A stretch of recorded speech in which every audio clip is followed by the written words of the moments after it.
Thank you, Claire. Yes, thank you. Welcome to this Parkes Institute research seminar about why do Jewish libraries exist. My name is Mark Cornwall, Professor of Modern European History here at the University of Southampton. I'm going to be chairing this event, very pleased to do so. And I have to say, I have a personal interest in all of the three libraries that we're going to be discussing. I have a real interest anyway in anything to do with Czech or Bohemian studies. I went to the University of Leeds and studied there, and I'm now at the University of Southampton. So there's a nice triangle for me there.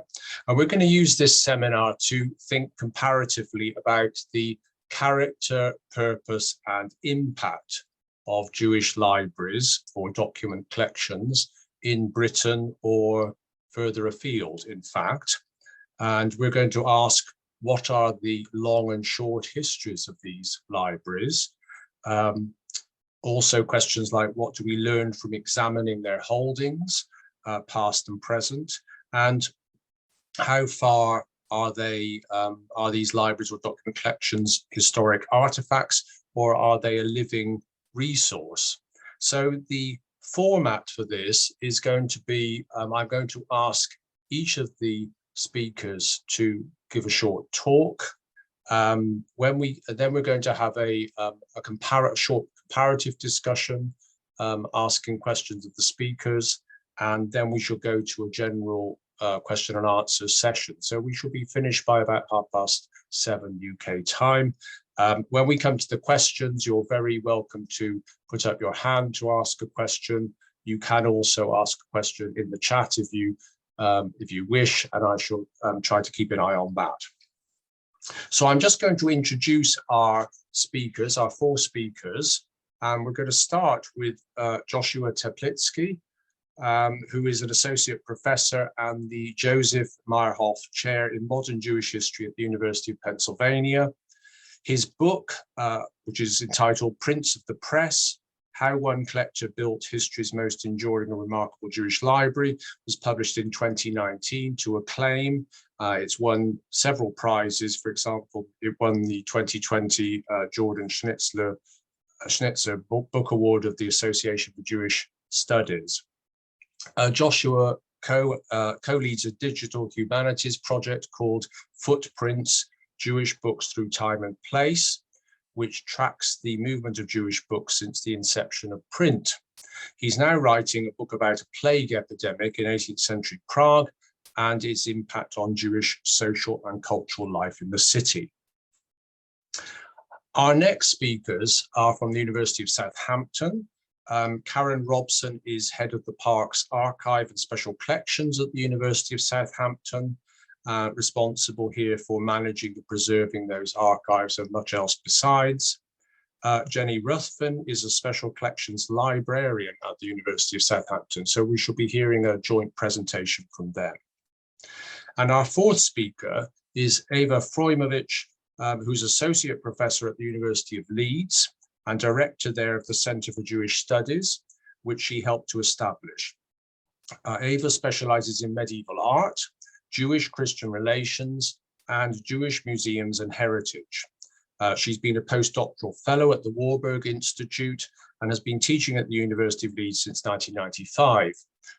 Her book, a book which came out in 2017, was entitled Post-Colonizing the Medieval Image, and she's now completing a book about Hebrew manuscript illuminations in 1230s Ashkenaz. She's also written about the Cecil Roth collection at Leeds, which she will be talking to us about today. So those are our speakers, and we're going to go straight in, and I'm going to ask Joshua Teplitsky to give his presentation for us. So over to you, Joshua.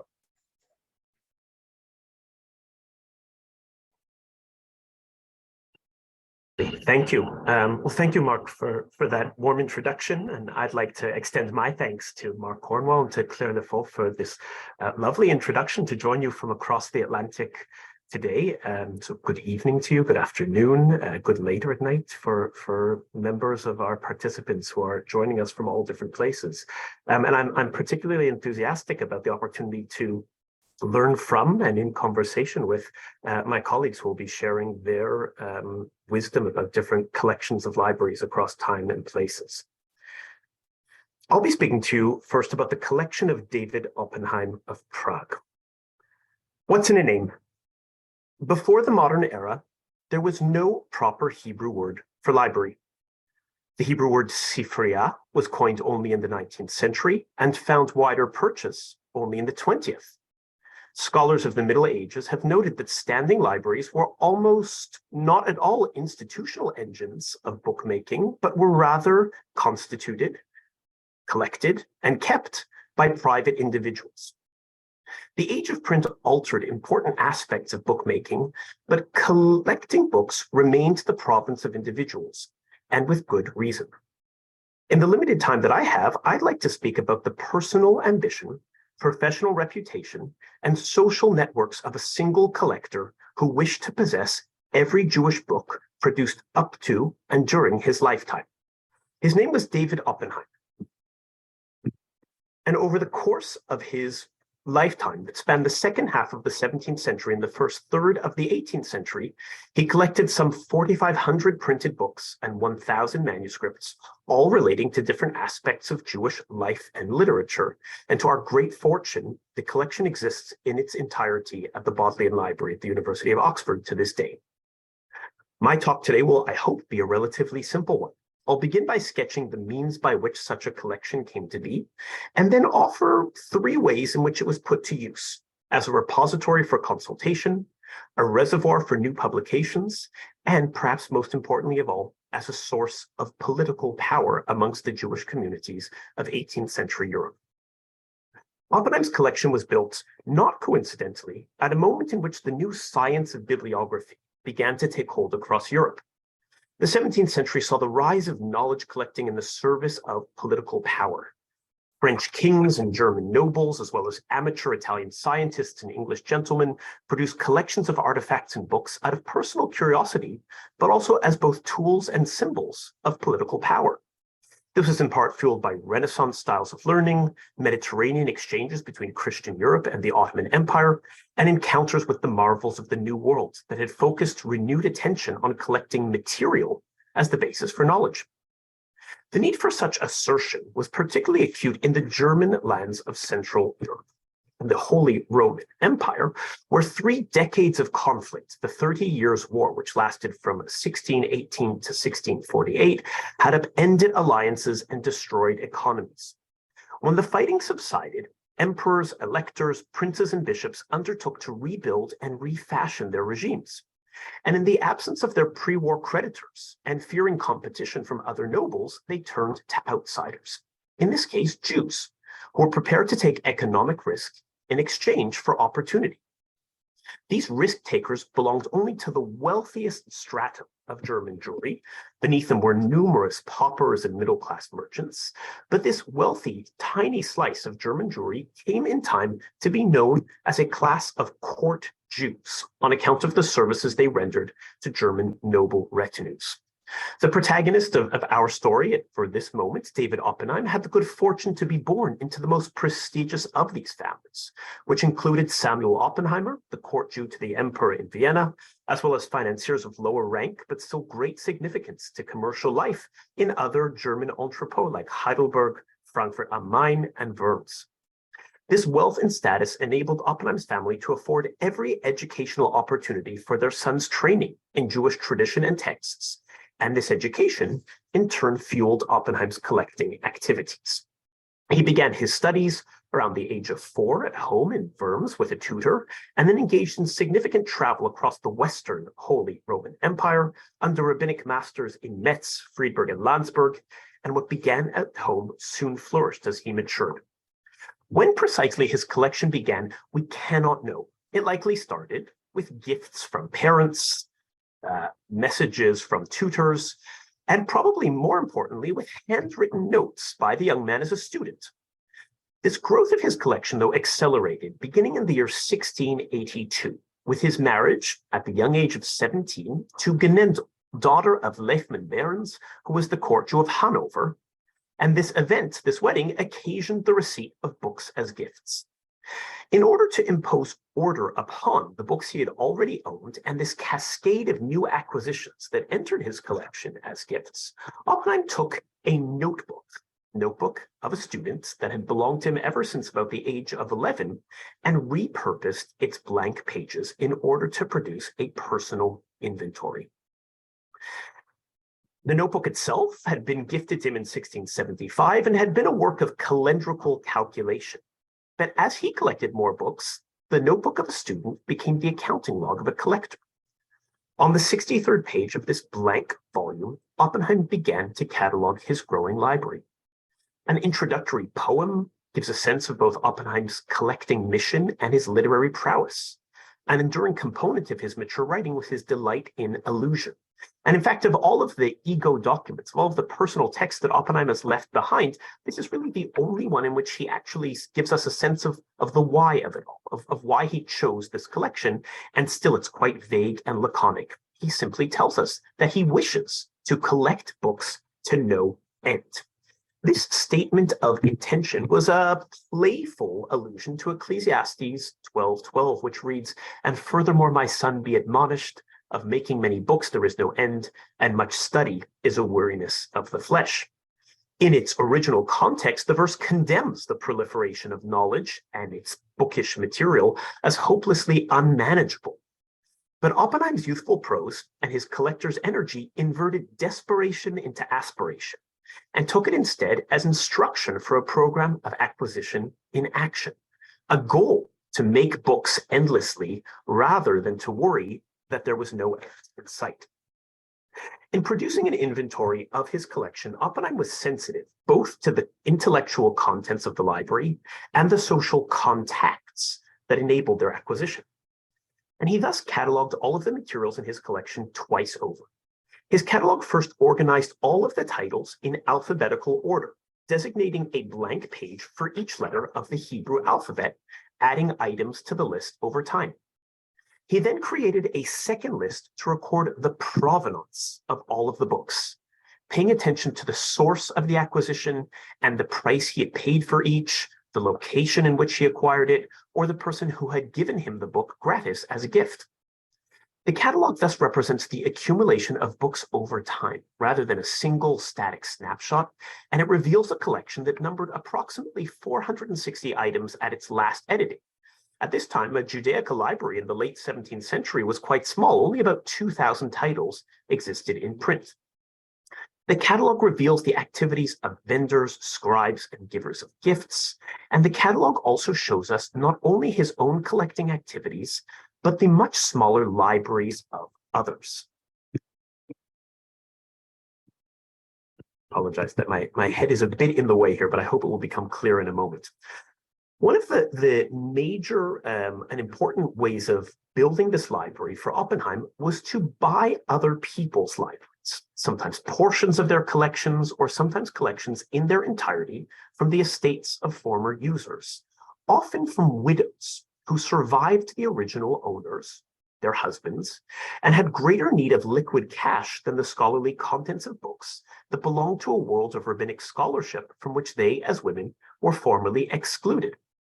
Thus, for example, on the 6th of April, 1688, Oppenheim gained 37 volumes for his collection by purchasing them from the widow of one Joseph Halevi. And you can see the list of books on the slide in front of you. I don't expect anyone to decipher the script, but you can see line after line after line of these different 37 volumes that Oppenheim acquired. In September of 1691, he procured some 19 books from the widow of Abraham or Avram Stern of Worms for a sum of 20 Reichstaler and 12.5 Batzen. And similarly, within the books themselves, if one opens up the fly leaves, opens up the covers of books and looks in the fly leaves, one can encounter the inventorizing practices of other contemporary Jews with far more modest holdings. Each of the pages in front of you come from the Oppenheim collection, some from manuscripts in his keep, some from printed books, in which authors, or owners rather, of these books have inscribed the sometimes brief, sometimes lengthier list of books that they owned. And so by peering through this monumental collection of books, we can also begin to gaze at the collecting and library practices of Jews of more ordinary stations at that. Oppenheim's books were collected both by absorbing smaller libraries, but also through mobility.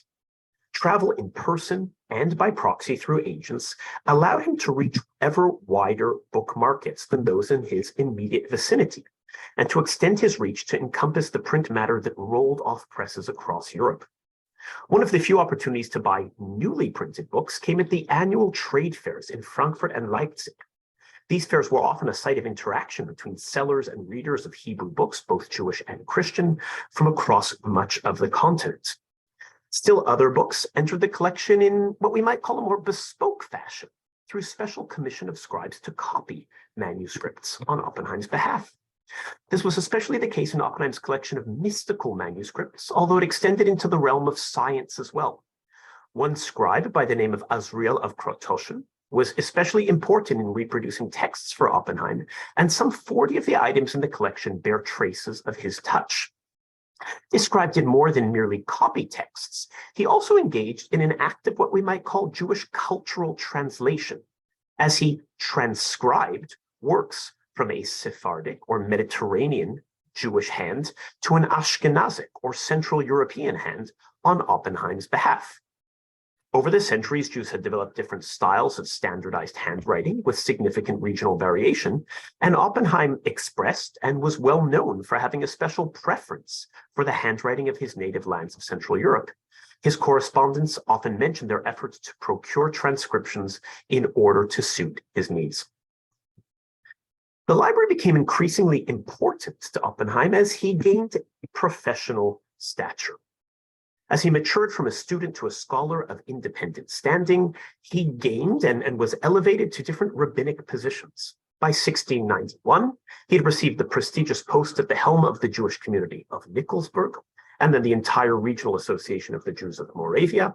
And just over a decade later, in 1703, he was awarded the chief rabbinate of Prague, at that time the largest urban community of Jews in all of Christian Europe, positions that he no doubt acquired on account of his erudition and also through the aid and support of his influential uncles, the court Jews. The role of chief rabbi entailed administration of Jewish educational institutions, but also a presidium over local and regional networks of autonomous Jewish rabbinical courts of law and involvement in drafting communal legislation, each of which were enhanced by the resources of his personal collection. As the head of a yeshiva, an academy of higher Talmudical learning, rooted in study of rabbinic classics like Bible, Talmud, commentaries, and codes of Jewish law, Oppenheim took recourse to his library as a fount from which to draw materials for his regular lectures to the young men assembled before him. But beyond academic questions, Oppenheim's library served the political culture of early modern Jews. Jews in the early modern period had no sovereign state, but they possessed a sophisticated variety of political and legal institutions. Many Jewish communities constituted themselves with a leadership of elected Jewish officials, or a permanent oligarchy, who served as intermediaries with the state and as administrators of institutions of Jewish social welfare.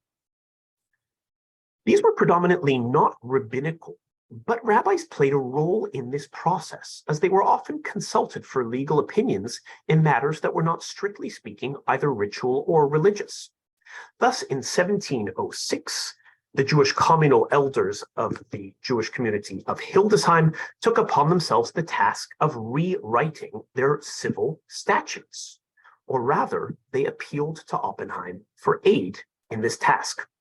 In response to their request, Oppenheim drafted 21 guiding statutes by which the community should administer itself, ranging from the selection of its leaders to the confirmation of ancient custom that, quote, the community will have a special box with 2 keys, and within it they shall place all of the ledgers and contracts and all of the items that relate to the communal leadership. In a different case, Oppenheim was named as the keeper of the statutes of the records of the Vad Medinat Merid, or the Moravian Regional Council of Jewish Communities, a recognition on the part of the Jews there that he had special skills as a keeper, archivist, collector, and preserver of texts. This library soon became a wellspring of information, not only for Oppenheim's own uses, nor for communal regulation, but also for rabbinic contemporaries, provided they could gain access, or rather permission from Oppenheim to access it. What you see on the screen in front of you are letters from contemporaries of those who would write to Oppenheim asking for single pages of books or manuscripts in his collection to be copied and sent back to them, or perhaps for permission to come and visit the collection in person. And even as Oppenheim granted such access, he always maintained a privileged position with respect to the knowledge he held in his care. In the course of lengthy rabbinic discussions, he peppered his opinions with phrases like, quote, "I shall not withhold that which I found in my house of treasures in books which were written but have not yet been published," indicating that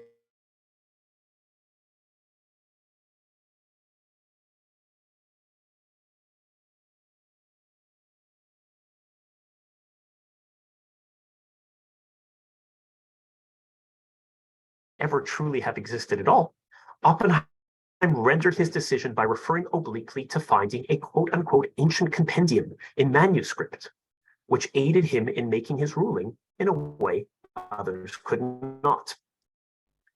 Contemporaries recognized that Oppenheim was both an influential leader and a connoisseur of a particular type, and often curried his favor by sending him books as gifts. Embassies from as far off as Jerusalem in Ottoman Palestine repeatedly sent manuscripts to him, and like local gift givers, these agents who sent the books did so in expectation of forging a relationship of mutual dependence and hopefully of charity on Oppenheim's part. But his participation in the world of books did not end with collection, storage, or casual consultation. Rather, he was also a patron of newly printed books. He subvented the cost of making books. He wrote approbata, introductions, and endorsements to newly printed books, and also released books to reading publics that had long languished in manuscript form alone. Perhaps most noteworthy among these books, come back to these if we have time, perhaps most noteworthy among these books was the publication in the year 1705 of a new edition of rabbinic commentaries on the Bible, which included for the first time in history the commentary to the Pentateuch of the medieval Rabbi Samuel ben Meir of Troyes, or the Rashbam. No edition of the Bible had featured a printing of this commentary. When a new edition of the Rabbinic Bible was planned by Daniel Ernest Jablonski, a Christian Hebraist and court preacher in Berlin, a chain of contacts led to the Oppenheim Library. Oppenheim, in turn, offered a lengthy preface to the first volume of this edition, appearing in 1705, and there he explained the providential circumstances that had unearthed this long-thought-lost medieval text. Decades prior, in his youth in Worms, before the city had been sacked by French forces, Oppenheim was told of a trove of discarded books and manuscripts in a synagogue attic. Although the pages were moldy and some eaten away by vermin, he was able to identify this book as a copy of a copy of a copy of what was thought of the long-lost commentary of Rashbam. Oppenheim tells us in the introduction to this book that he thanked God for the fact they had been abandoned to an attic rather than buried in the ground, a kind of European Geniza, and that he maintained the manuscript for nearly 20 years until prevailed upon by colleagues to allow its publication. In its very first printing, it appeared with a special second title page announcing, and this is a translation of the Hebrew, "This is the book Rashbam, discovered in the trove of holy books of our master, our teacher, and our rabbi of all of the diaspora, David Oppenheim," a title page representing his importance to the world of print. Where are these books today? The answer to that question lies partly in the twists of fate. Oppenheim himself died in 1736, and his son inherited the collection shortly thereafter, but died a mere 3 years later. And as was quite common for families of fortune in the business of credit, the once innumerable riches of the family had waned at this point. And within a short time, a descendant of the family, Oppenheim's granddaughter, Genendel, hoped to use the library as collateral against loans. She solicited the opinions of leading experts, among them Moses Mendelssohn, the father of Jewish Enlightenment, and Johann David Michaelis, a prominent professor of Oriental Studies at the University of Göttingen, and both recognized the significance of the collection, Mendelssohn suggesting that 50 or 60,000 Reichstaler would certainly not be too expensive to pay. But the late 18th century saw significant changes for Jewish political and civil life. In these heady years, Jews experienced the first extensions of emancipation with the rights of citizenship and an explicit quid pro quo that demanded that Jewish political integration come with a barter for alterations to Jewish culture and practice. For a time, Oppenheim's library was mooted to perhaps be purchased by these reforming powers to serve as a reservoir for a new, renewed, reformed, changed Jewish culture. And yet efforts at enlisting the library into such services came to naught. Instead, the library was repeatedly mooted for auction in 1782, and importantly in 1826, when auctioneers anticipated that should the collection not find a single buyer, it would be sold off piecemeal. It was scheduled for auction in 1827, but by late 1826, the Reverend Dr. Alexander Nickel, Regius Professor of Hebrew and former sub-librarian of the Bodleian Library, empowered an agent in Hamburg to place a bid on acquisition. And following months of negotiation, the parties settled in May of 1828 on a final sum of just over £2,000, which translates to approximately 9,000 Reichstaler, which is a far cry from Mendelssohn's projected 50 or 60,000. The contents were packed into 34 crates a year later in May of 1829 and arrived in Oxford that summer.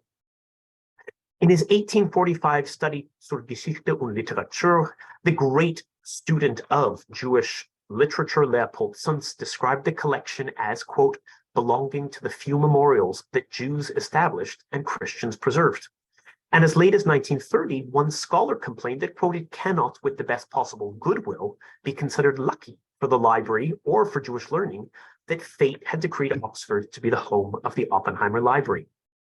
Yet much as the twists of fate had brought this collection into existence, strange twists of fate preserved it from the horrors that would befall Jews and their rich cultural heritage only a few years later. The Oppenheim collection, not even labeled a library in its time, was built upon private initiative but served a wider Jewish collective. Assembled in an age of emerging library science, we might conjecture that Oppenheim, a collector of manuscripts and printed matter that ranged from the highbrow to the ephemeral, was in pursuit of a kind of universal Jewish library, one whose limits were bound by a set of characteristics, guided by language, but encompassed ritual, study, satire, fiction, mathematics, mysticism, science, and more.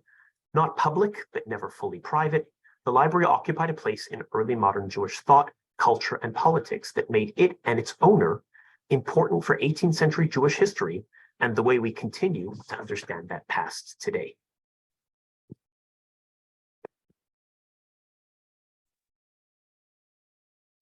Thank you very much, Joshua. That was really wonderful and really gave us insight into this really important Jewish library, which has lasted through the centuries, and we shall hear a bit more about it, I'm sure, in our discussion.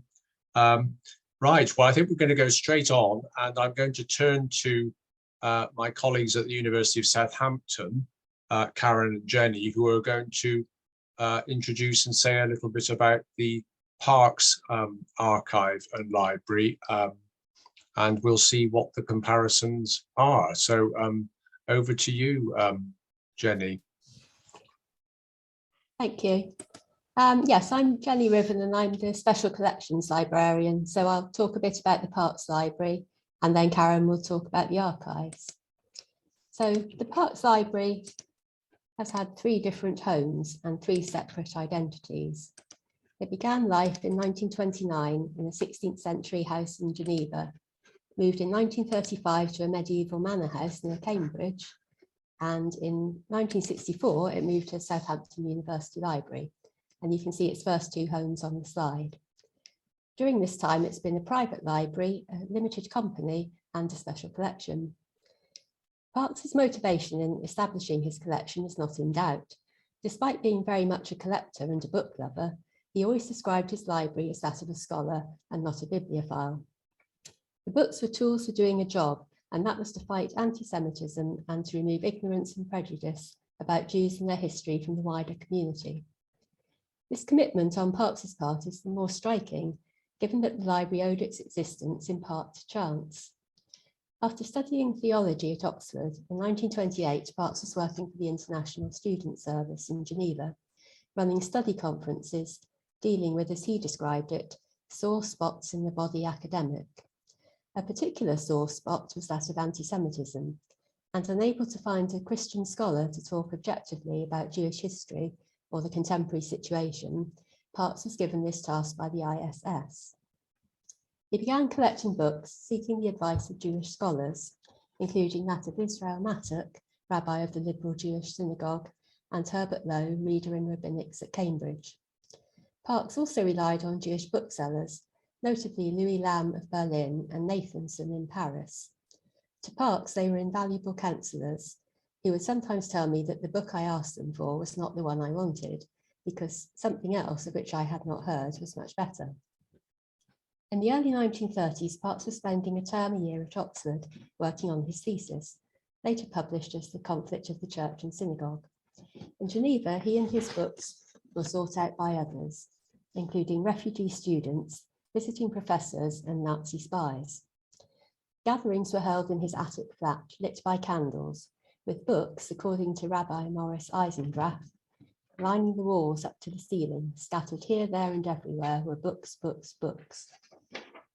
Deciding to return to England in 1934 to make his speciality of relations between Jews and Christians a full-time occupation, Parkes secured the support of William Temple, Archbishop of York, and funding from Israel Seaford, Marks and Spencer. He bought Old Hall Manor at Barley near Cambridge, with the development of a research institute in mind, recognising that the subject required the involvement of scholars from a range of disciplines. With increased financial support, Parkes was able to build up his collection gradually and systematically as his area of research expanded. Having started with anti-Semitism, acquiring examples of publications from the 16th to the 20th centuries, he next developed the Jewish history section, aiming to collect the important books for each country in each period, being especially concerned to collect local histories of Jewish communities. He moved on to Judaism and to Jewish-Christian relations, including the historical relationship between the two religions, with examples of polemics and dialogues, as well as missions and attempts at conversion. When his attention turned to events in Palestine, he developed a section on Zionism and relations between Jews and Arabs in the Middle East. As well as collecting books, Parkes was always very keen on collecting pamphlets, valuing their immediacy, especially on issues such as Jewish emancipation. It's no surprise that in his collection, there are pamphlets from the 1930s and 40s, which provide an immediacy today to prevent the events in which Parkes himself was involved. Parkes did not learn Hebrew and acquired comparatively little on Jewish culture. His focus was always on relations, and creating a Jewish library as such was not his intention. He did, however, intend to make his books available to others, and at Barley, the collection became a library. Subject and author catalogues were created to provide access to the stock for those engaged in research or activism, whilst duplicate catalogue cards were supplied to the Wiener Library and to the libraries of the Jewish Historical Society of England and the Hebrew Union College in Cincinnati. The future of the library and Parkes' own work was often uncertain owing to lack of funding and increasingly to Parkes' poor health.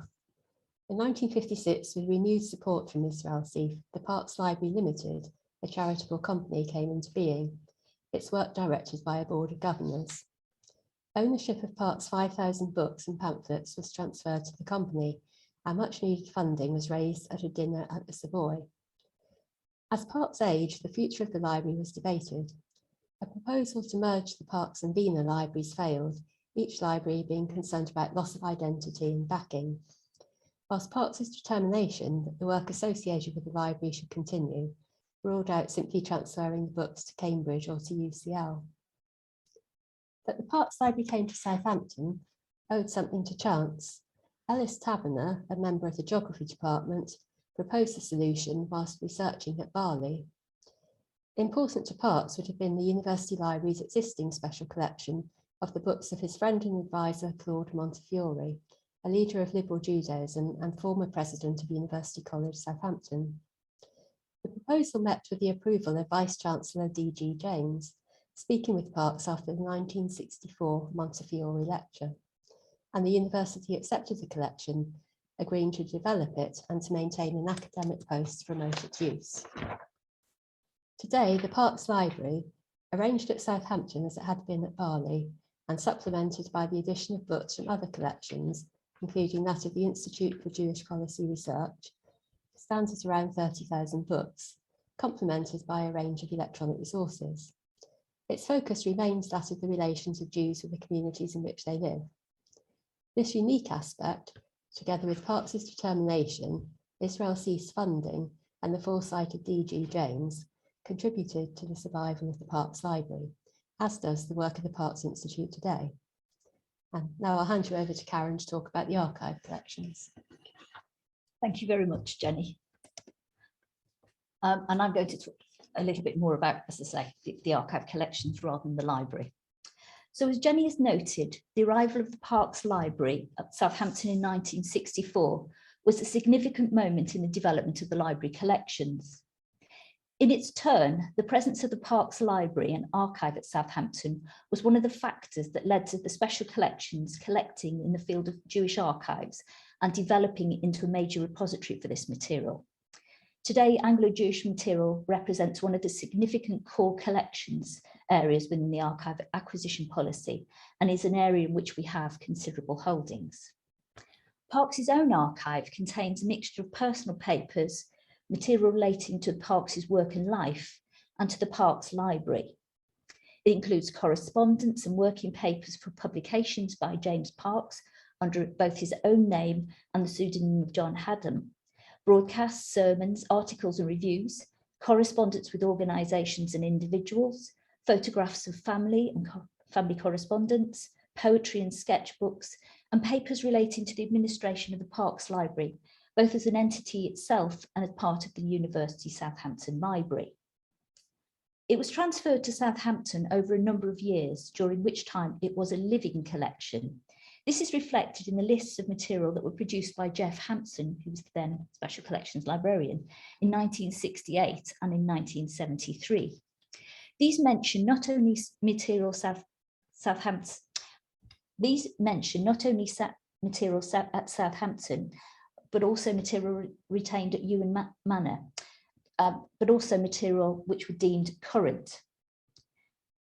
There had been transfers of material from Ewan to Southampton between 1968 and 1973, but it was after the death of James Parkes that the majority of the remaining material at Ewan was moved to Southampton. In the 1990s, as part of a major review of its collections by the archives, the Parkes Archive collection was recatalogued.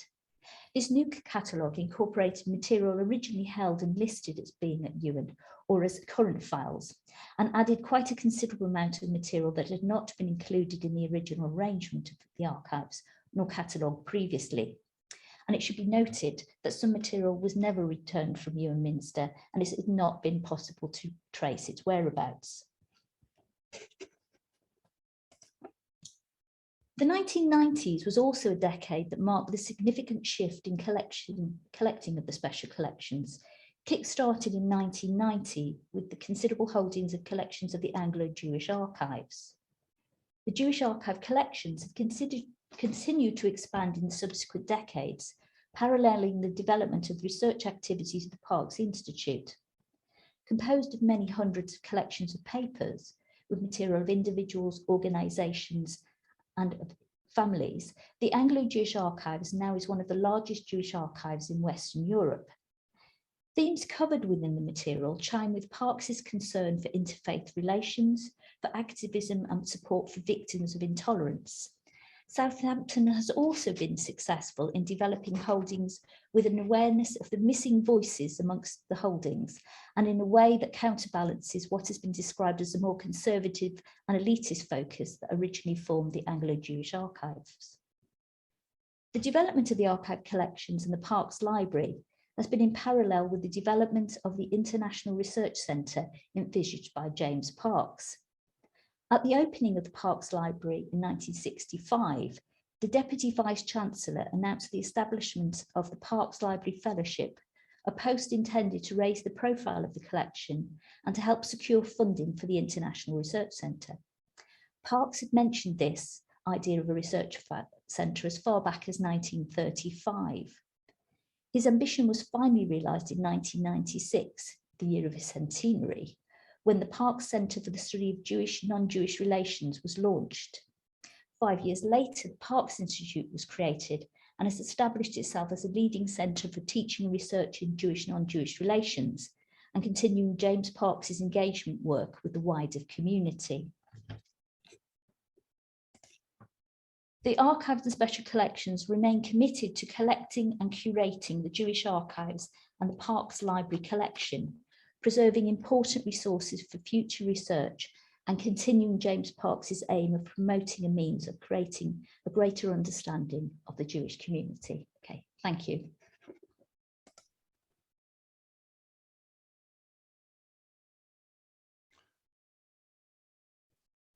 Thank you very much, Karen and Jenny, for that really incisive look into the Parkes Library and Archive, and I think undoubtedly told many of us who thought we knew the Parkes Library and Archive, we got a lot of extra information and insights there.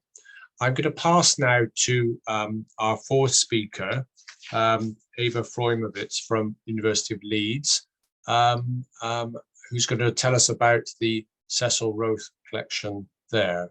So over to you, Eva. Thank you very much. So I think, can you hear me? Yeah, that's fine. Okay. So I think what is emerging already really clearly that so we've been talking effectively about private collections, which then become public, and I'm going to follow that pattern as well. And every private collector, whether in the 18th century or in the 20th century, has a motivation, which is the motivation of his or her time. Well, today it's been mostly his, but not entirely exclusively, rather than necessarily the time of the books themselves. So just a second. Am I sharing? Yep, we can see that. That's good. The screen. To set it to, so now it should be in slide format, filling the screen. Great, thank you. Okay, great. So why I said his or her is because I am going to speak about the Cecil Roth collection, but I think it is really quite crucial to include Irene Roth in this collector's history, in this history of a collection, because I think her participation in this collecting enterprise of Cecil Roth has been under-researched.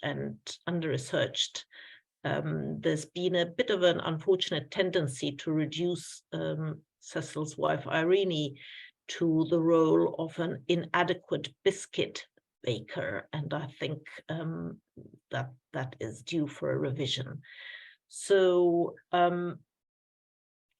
so I'm showing on the left a portrait by here you are. I had to bring in a little bit of Ukraine, so I'm bringing in the portrait by Mane Katz from Kremenchuk, Ukraine.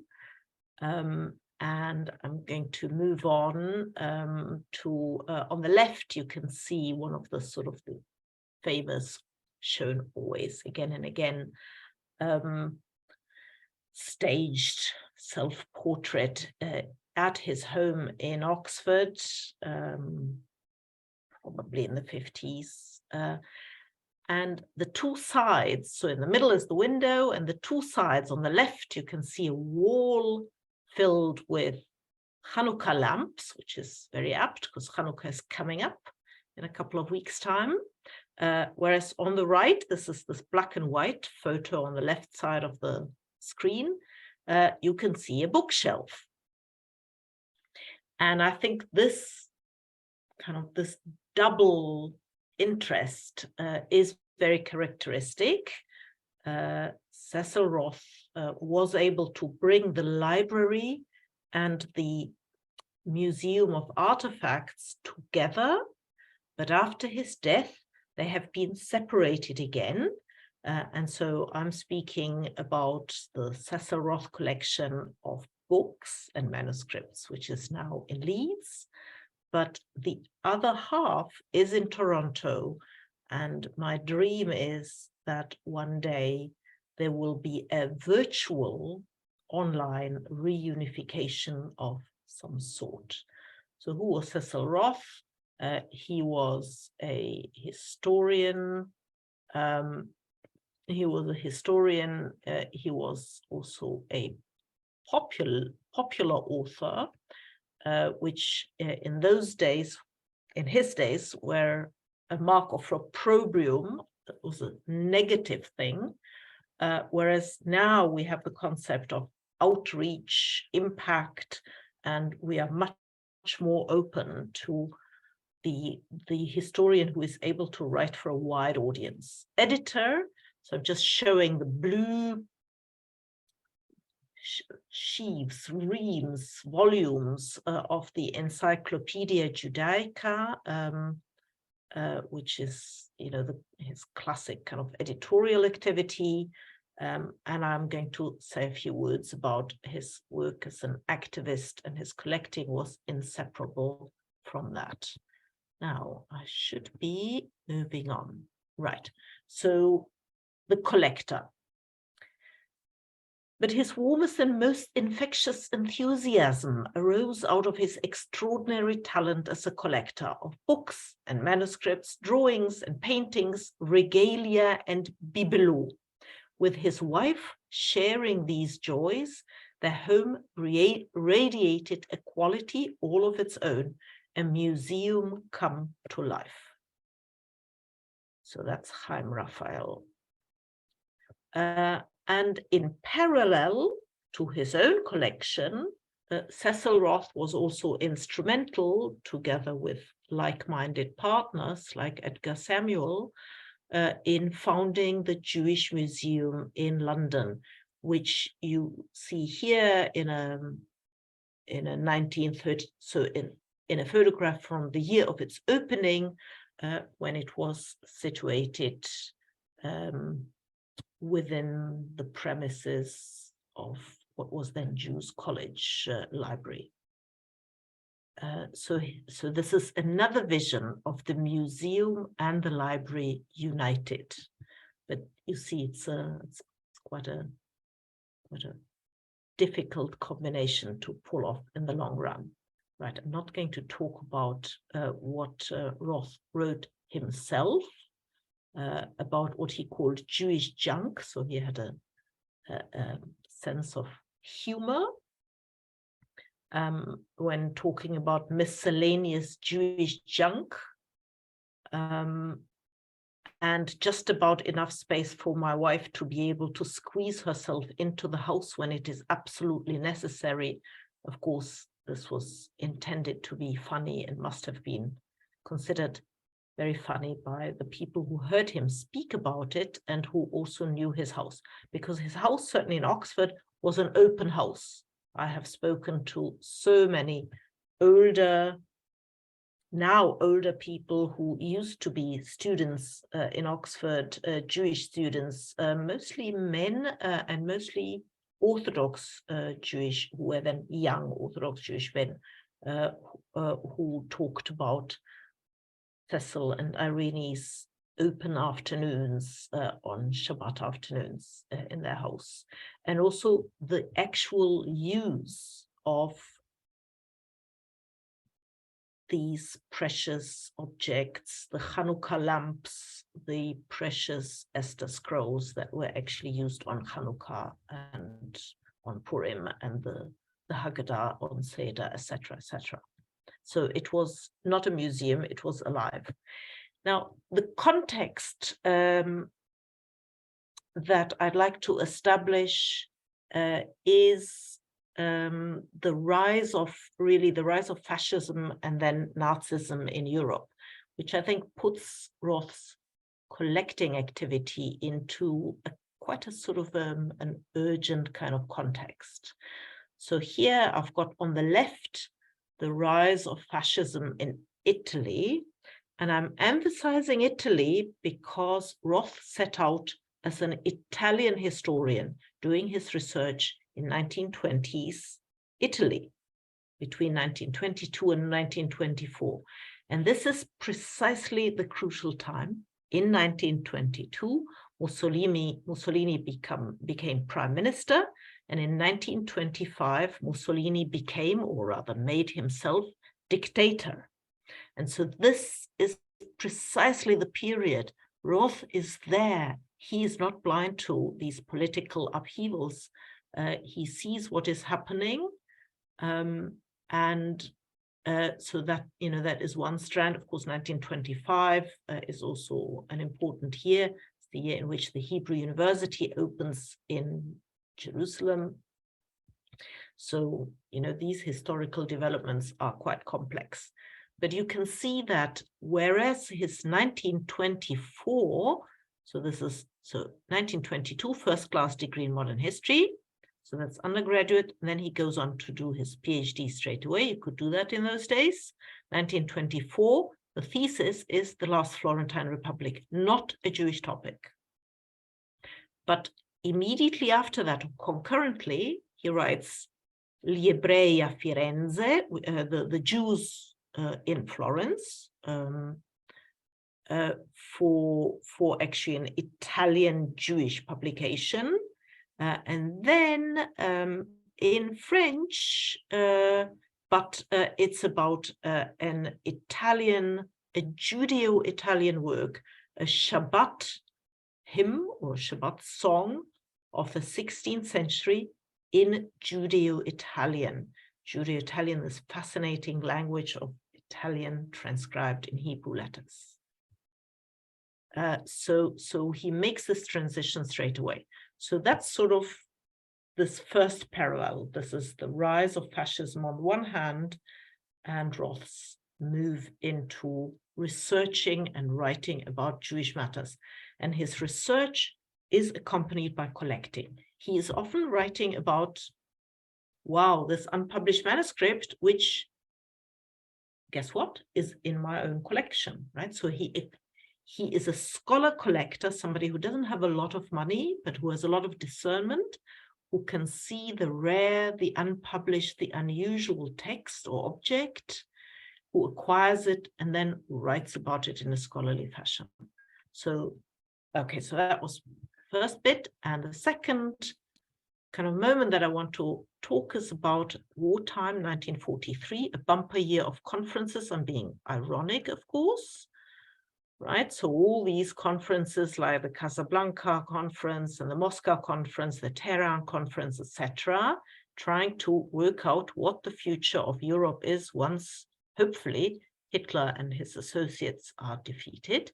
But among them, I've inserted the London Conference on Restoration of Continental Jewish Museums, Libraries, and Archives, because Continental Jewish Museums, Libraries, and Archives, well, you know what was happening to them, and they knew it too.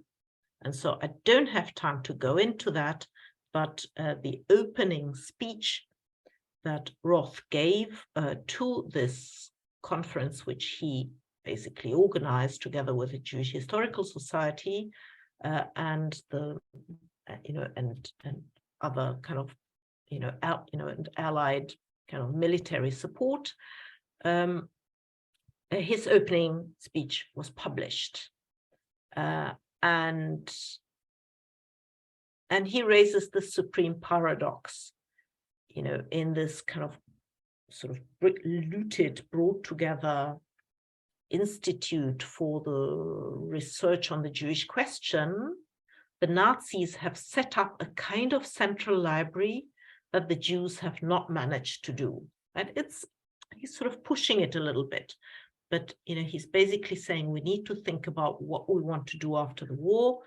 Was some of his suggestions. Sorry, I can't go into this now, but essentially he is proposing a plan of action. There need to be not just monuments men, right? Many of you will have seen either read the book or seen the film or both, but Jewish monuments men, looking not for the Impressionists, etc., but for the Jewish artifacts, the Jewish artworks. And then there needs the second principle or plan of action is restitution. Looted objects, collections, etc., archives, libraries need to be returned. And then finally, he is already anticipating there is going to be some heirless Jewish cultural property. There are going to be things found whose owners will never come back. And who should be the custodian? So his suggestion was the Hebrew University, which I mentioned just a minute ago as being founded in 1925.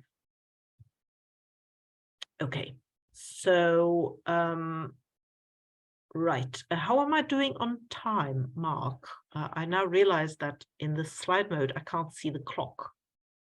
Yes, it would be good to, if you could draw it to a close, that would be great. Okay, so all I'm going to do is, I'm just going to show you the question of cataloging. Roth published his own catalogue of manuscripts in the Roth collection in 1950.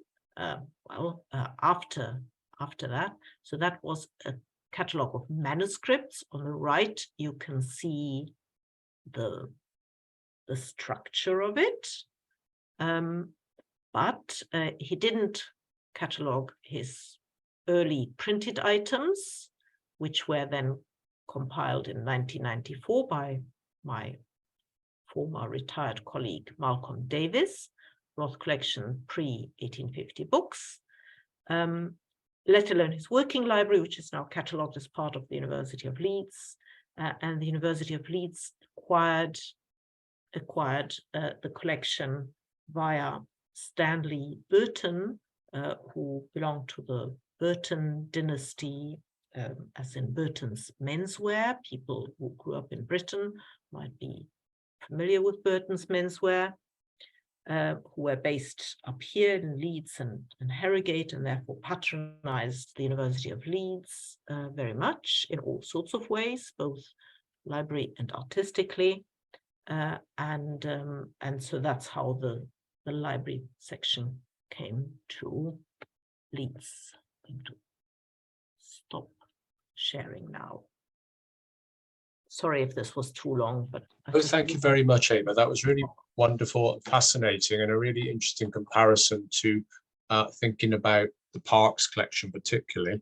I think because of time, I'm going to throw out, I've got a whole mass of possible questions here to think comparatively, but I think because of time, I'll throw out one comparative question, and then we'll go into the question and answer so that the audience doesn't go off and make their tea at this particular point. So so my general question, I think it would be really interesting if we can try to keep the discussion a bit comparative.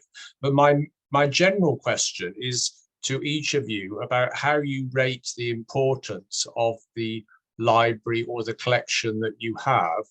I know we've kind of hinted at this a little, each of you has actually hinted at this, but I'm wondering what the impact of your collection is, whether you would say now that it really has a kind of local or regional impact, or whether there's a transnational or international impact for the collection. So how you feel it's being used and what is its significance. So I suppose I'm in a way asking the three of you to kind of trump each other basically in terms of how good is the archive or the library that you've been talking about.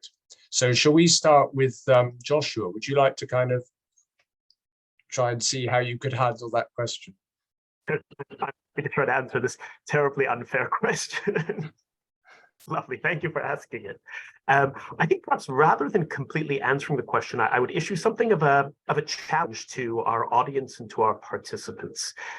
When I started working on the Oppenheim collection, And really ever since, I became so very aware of the grand scope of how important his collection was to fuel other sorts of research. I was very interested in seeing the forest, but so many scholars of such wonderful, of the highest order, of the greatest rank, have used the collection for its individual trees and have built beautiful studies and reconstructed worlds past, whether it's about the scientific thought of Jews in the Middle Ages or Yiddish literature of the early modern period, newly emerging studies about broadsides and Jewish popular print are all used by scholars in different ways. And so I think it's such a wonderful collection because it allows for discoveries of would-be lost worlds. The Oppenheim collection has unique copies, especially of Yiddish material, but of so much else, but unique copies of items that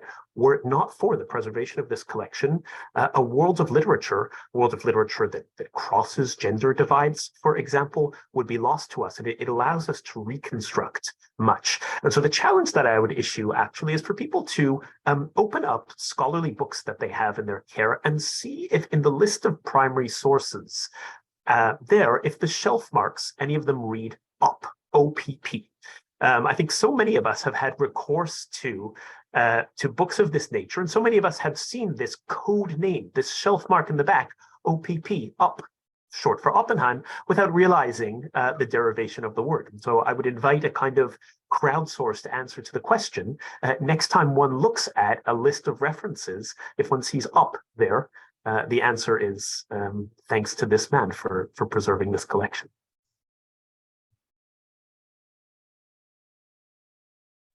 Great, thank you very much, Joshua.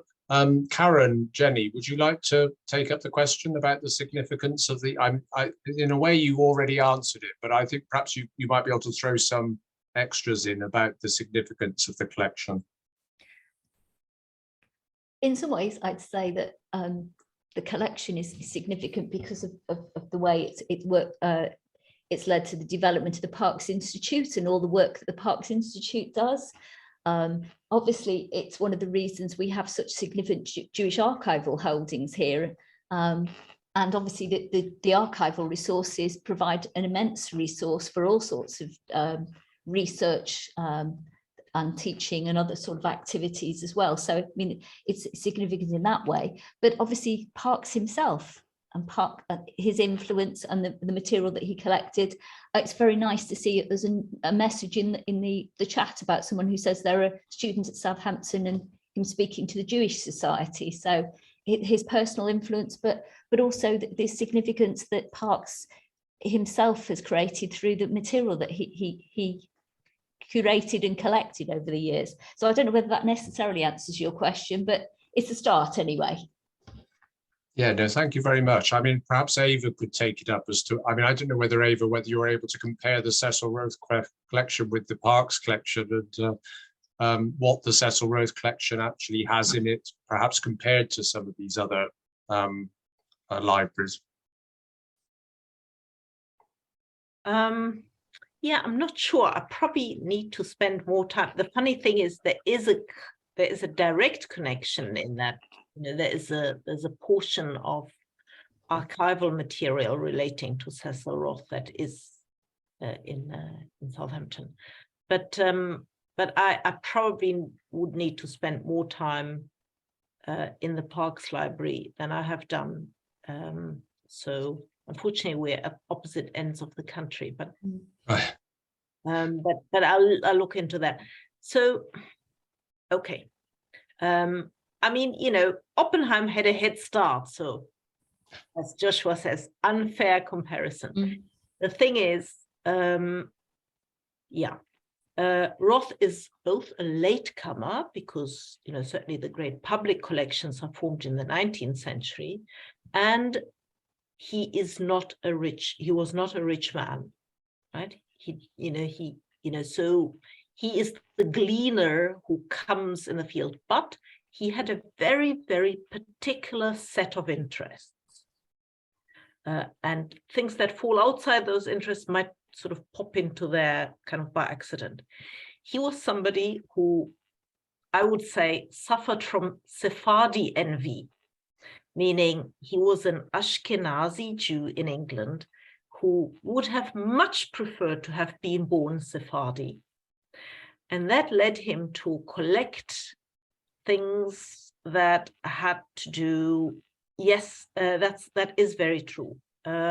So that led him to kind of train his eyes on the Jews of Italy, the Jews of the Iberian Peninsula, and the exiles of the Iberian Peninsula, including the conversos around the Mediterranean and including France. So it's not a universal. He didn't want to have every book, every Jewish book. Very, very different. He was not a universal collector. He had very specific kind of regions that he was interested in. And then other things sort of came along kind of by coincidence. Because he didn't have much money, his collection is largely a post-medieval collection. And so people who are interested in early modern Jewry, which is a relatively slightly more recent kind of area of big research, for them, the Cecil Roth collection is fantastic.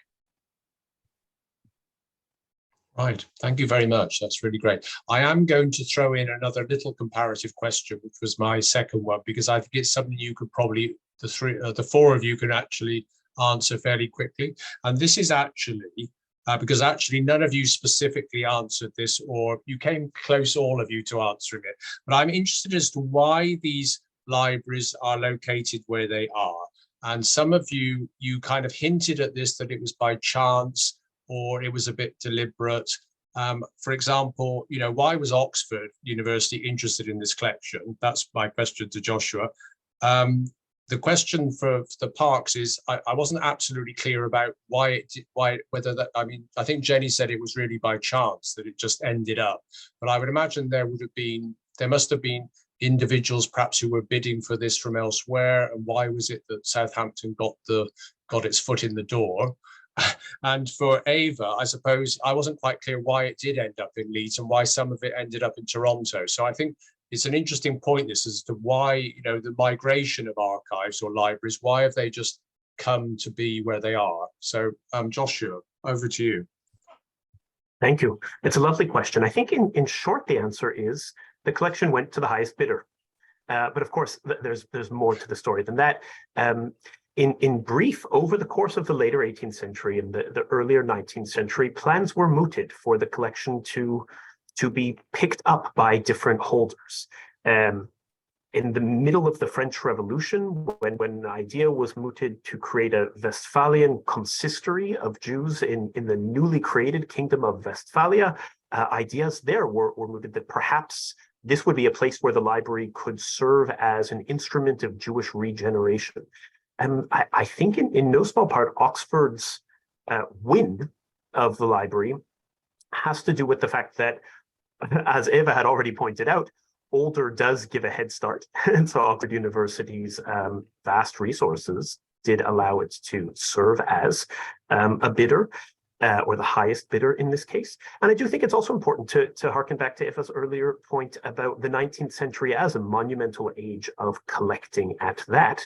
And certainly as a great imperial era for Britain, I think it's not a coincidence that the collection of items that were considered, and to this day are still somewhat considered oriental, were bought by British collecting institutions in this particular moment as part of a wider global sense of civilizational inheritance. And I suspect that played a role as well. Okay, thank you very much. Jenny, Karen, do you want to take up the challenge? Well, yes, with the Parks Library, the important thing to Parks when he was thinking about what was going to happen in the future was that his work was continued. And he did approach Cambridge to see if they would take the collection, and they would have done, but they wouldn't have kept duplicates, which probably amounted to quite a few. Which is a policy we now follow here. So that he didn't want the books just to be in a room, he wanted them to be used. There was also Israel Seif, apparently was negotiating, probably with the best intentions, behind Parkes's back to have the books sent to UCL. But again, they wouldn't have been used. There was no sort of agreement that they would have been a focus for work. So the reason it came to Southampton, obviously the Montefiore collection was important, but I think he was in a position where he could say that the collection could come there, and it was written into the agreement that there would be the academic position linked to it. So there was that aspect. That was the crucial element as far as Parkes was concerned. And there was also the question that Parkes and his wife were going to retire to the south coast for the better air. So that probably played a part as well. Okay, thank you very much. And Ava, what about Leeds and Toronto? Well, you can't beat Yorkshire air, of course. So I just want to sidestep slightly by just reminding ourselves what the alternatives are. The alternatives, which are very frequent, are dispersal at auction, right? I just want to remind people of the Sassoon collection, an unparalleled collection in a family of, rather ample means that was dispersed. Or more recently, the Valmadonna collection, the probably greatest collection of early Hebrew imprints compiled in the second half of the 20th century. And I had the privilege, I think is the right word, of working in it back in the 90s, dispersed at auction, right? To prevent this fate, collectors were willing to go to, if they were able to go to great lengths, including compromises. So in the case of scholars like Roth and perhaps Parkes similarly, the common arrangement was to find a way of selling your collection on a basis of being allowed to use it during your lifetime, but knowing that after your death, it would have a secure home. And that was the brilliant arrangement. And if Stanley Burton was willing to do that for the Leeds University Library, brilliant. The problem is it's a library. And when they saw the hundreds of Hanukkah lamps and the circumcision chair from Berlin and so on, they must have thought, well, what are we supposed to do with that? We're a library, right? And therefore a museum was sought. Now, Dorian Liebgott is here, and if we had, I'm so pleased, from Toronto, if we had more time, I would love her to explain, but essentially it was a similar arrangement.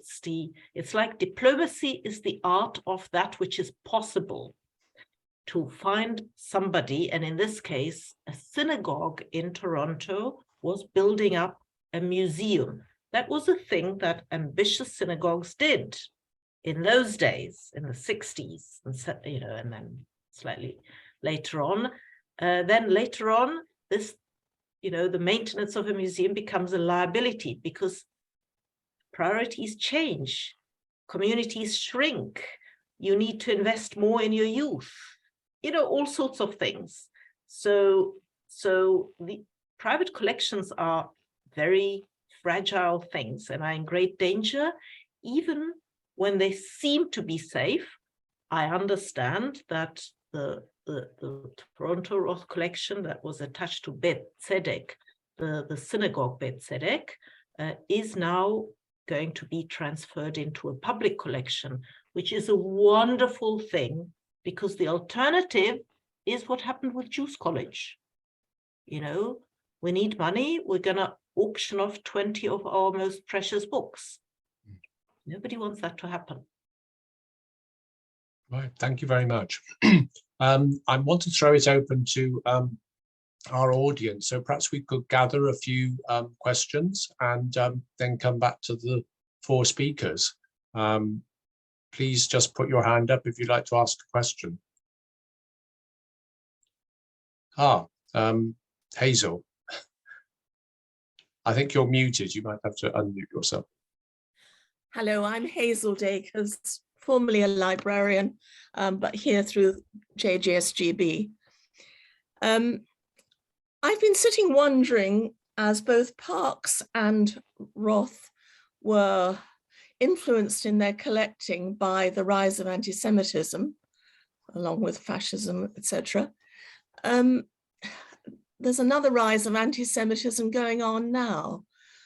Are any of the speakers aware of people who are trying to create new collections to preserve Jewish culture in view of this? Thank you very much. Who would like to take that up? Oh, Clive, do you want to throw in a question as well? Yes, please. Thank you so much for presenting your collections. I like how Josh ended with a grand statement on universalizing. This question is for Eva, because she talked about Roth in relation to Florence as one of his founding and living in Florence, and it just having come from there was a lot of Bernard Berenson, which is who was a live a historian who dealt a lot with the universal collection or collecting, and he was known as an anti-Semite at the time. I was wondering if you found any work, any motive, say, in Roth in connection to Bernard Berenson. And I asked the question guided by the great ethos of the Parkes Institute here, and I was quite moved by that, of sort of finding an individual in the community which they live. So was there any relationship between Roth and Berenson in Florence that you could have found, or any motive or parallel and antagonistic motive there? Haven't spotted anything, but we'll definitely keep an eye open now. Thank you. Now, Okay. to respond to Hazel, I think that the technology of cultural continuity has changed quite radically. Collecting used to be a mode of doing that. I think now the modes are very different. So I think, now they're. However, having said that, I want to acknowledge that the recataloguing and kind of the increased visibility of the Roth collection via recataloguing was made possible by a grant from the Rothschild Foundation, who are firmly and profoundly committed to supporting Jewish culture. And their aim was, okay, to give a grant, but it needs to make the collection, the library, more useful and usable and visible. So it's not just about preserving. It's parallel to the changes in the function of museums.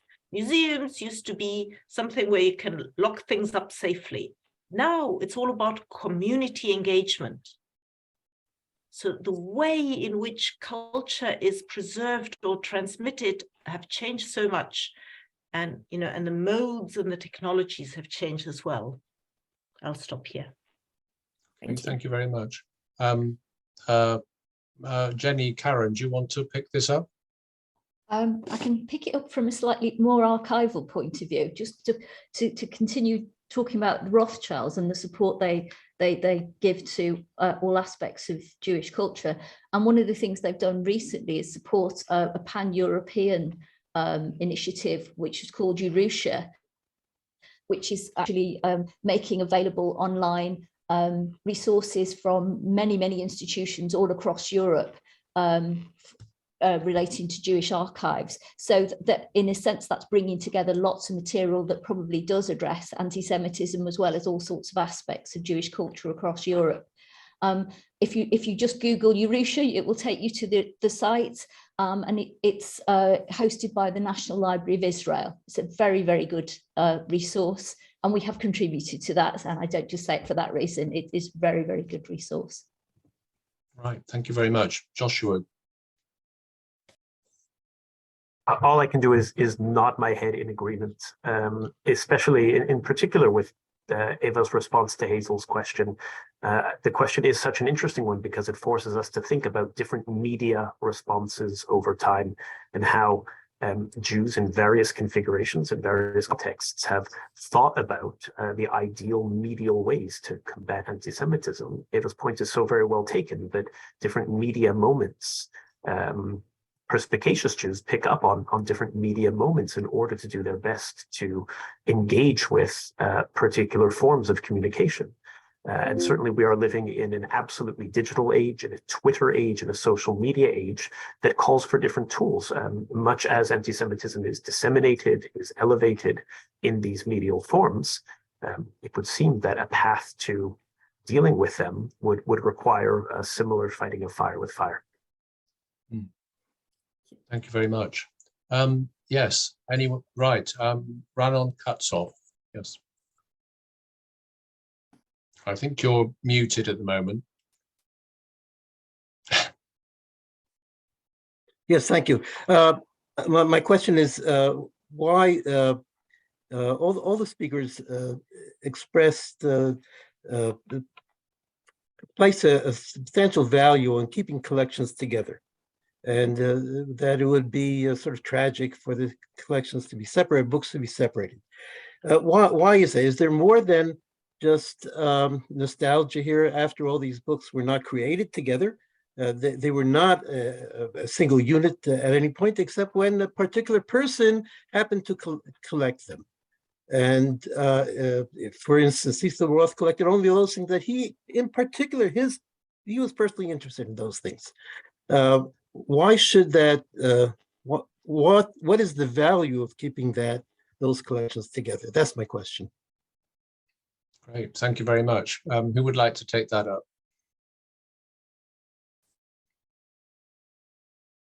Joshua? I'd be happy to. It's a great question. It's a great question. For my particular interests, I was interested in the 18th century figure. I was interested in reconstructing the circumstance in which this library came together. It was my belief, and it's still my belief, that exploring the collection in its entirety tells us something about the moment of its collection. And so that when we think with the collection in its entirety, we learn something about the issues of the era. In some ways, this echoes the question that Hazel asked before. When we explore a particular media moment, we learn much more than just what the collector themselves were doing, but the pressures, the tensions, the anxieties that they were responding to.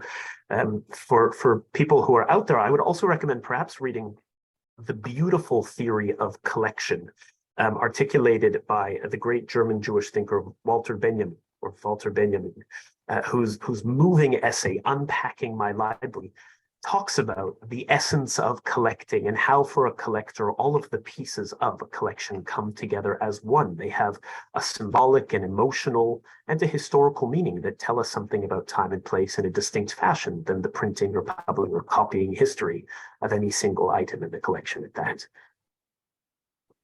Thank you very much. Yes. Eva? So I take your point about nostalgia, and and that we shouldn't perhaps fetishize primitive accumulation as perhaps a Marxist would approach it. So yes, the problem arises when we're talking about dispersal at auction and things disappear, let alone, other forms of destruction and disappearance and dispersal. Right. So, I don't want to mention, Rashbam and his biblical commentary came up. It was based, the modern edition of this commentary was based on one reasonably complete manuscript, which ended up in the Breslau library, where it was deemed to be absolutely safe until the Nazis came along. I do not know where this manuscript is. I don't believe it has been since seen since 1939, and I'm not sure it's ever going to turn up again. Okay, so that's not going to happen in Britain. We're safe, right? But dispersal at auction does bring a lot of problems. You know, there are a lot of objects that are withdrawn from anybody. You know, they end up in somebody's safe and nobody can study them or anything like that. There's always this disruption. So I don't want to get overly nostalgic, but I wanted to complement I completely agree with Joshua that there is a history of collecting, which is interesting because it tells you something about the cultural priorities of the moment of collecting. And on top of that, dispersal does have some real pitfalls when things just disappear from circulation. Right, thank you very much. And Karen and Jenny. Well, with regards to Parks Library, I'd echo the point about there being value in the library arrangement, showing the way that Parks saw the subject. So this is really just speaking in library terms, where you can see how he viewed the relationship between Jewish-Christian relations and anti-Semitism. And just speaking in library classification terms, if these books were dispersed just in our own library, the value would be lost because the relationships would be lost. Okay, thank you very much. Was there another question? Is it Tova Rice? Yes. Yes. I think you may need to unmute yourself. Can you hear me? Yes, that's great. So I just wanted to get back to Hazel's comment about collecting on anti-Semitism and what's happening. But I think the major difference is all the libraries in Israel who have major policy collections on collecting anything that has to do with the Jewish world. And actually the National Library of Israel is just about to move into its new building with very much an interest in the diaspora. And all the universities, I mean, I think it's going to be more collections at universities. That's going to be private collections in the future. It's just, and you have the Israel centers in various universities in the States. I'm sitting in Washington, DC, so I don't know what's happening in Europe, but there are universities even here that are collecting that kind of material. Anyway, it was very interesting listening to you all in Britain. Thank you very much. Thank you very much. Okay, does anyone want to reply to that? Or Ava, yeah. Maybe just to say that perhaps, I mean, I overdid it in pointing out the rather obvious, the rise of fascism, Nazism, and the destruction of Jewish cultural institutions in Europe during the war, which parallels Roth's and Parks, of course, collecting. There is another element which goes in the opposite direction. Roth did not buy things that were looted from people. He bought things that individuals, families, or communities were getting rid of, not so much because of anti-Semitism, but because of, we just call it assimilation now, right? That is, they couldn't read Hebrew anymore. You know, grandpa could still read it, but they couldn't read it. They weren't religious. They weren't interested in this stuff. They didn't need great grandma's ketubah anymore. You know, it could just be sold off. In some cases, almost dumped. And this is where Roth comes in. He happened to be in the 20s. He happened to be in the right place at the right time with the right connections. And people were literally getting rid of things. So that is the other side. And this is an ongoing problem, because the problem that we have with the Roth collection is that the treasures of the Roth collection, the unique items, the objects where there is only one in the world, are all either in Hebrew or in some other language in Hebrew characters. So Italian, but in Hebrew characters, etc., etc. Judeo-Provençal, a medieval language, not much spoken today, in Hebrew characters. Fascinating, but very, very few people, let's say almost nobody, can actually read the stuff. So this is a problem that has only become more serious since the 1920s. You know, in some way, even the cultural, the objects, the artifacts, the things, the books that are there, they're safe, but can they be active? You asked about importance, significance, and above all, impact. This is very difficult, and I wonder whether we need to, you know, be radically inventive in the way we make these things work again. Thank you very much. Thank you, Eva. I'm going to draw it to a close, but I just wanted to add one little point at the end. We've heard about very much about three individuals, but what I rather liked with this, that we were bringing in the partners or the assistants or the wives of these individuals as well, because I think that's a whole area to explore about how far they weren't just acting in isolation, these individuals, clearly. So I thought mentioning Irene Roth was rather interesting, and possibly Parks's wife, I would imagine, had some impact on this as well, or individuals who are linked to Oppenheim. But thank you very much. I'd like to thank our four speakers for a really wonderful seminar. I think we could have gone on probably for another hour, but I think we need to kind of always keep you interested in guessing. And I'd like to thank them very much. And I'm going to pass over to Claire Lefol, the director of the Parks Institute, say a few final words. Yeah, thank you so much to our four speakers for such rich and fascinating topics, and thank you to Mark for actually having the idea of this seminar and this discussion, and thank you very much to also our audience for all this, you know, the transnational comparative comparison. It was really enriching. And I will now announce very briefly the two last research seminars that we are having before Christmas. So the next one is on Monday, actually the 5th of December, about rumors of retaliation, anti-Semitism, dark prophecies and Nazi propaganda, with Felix Berger, I don't know how to pronounce, who is a German scholar. And on the 13th of December, we will have a Dutch scholar, Lieve Toygors, who will talk about early Jewish parables from the New Testament and rabbinic literature. It's all on Zoom, so you can all attend, and we've put the links in the chat. Thank you, everybody. Have a lovely end of your day or of your evening. Thank you very much. Bye-bye. Thank you. It was wonderful.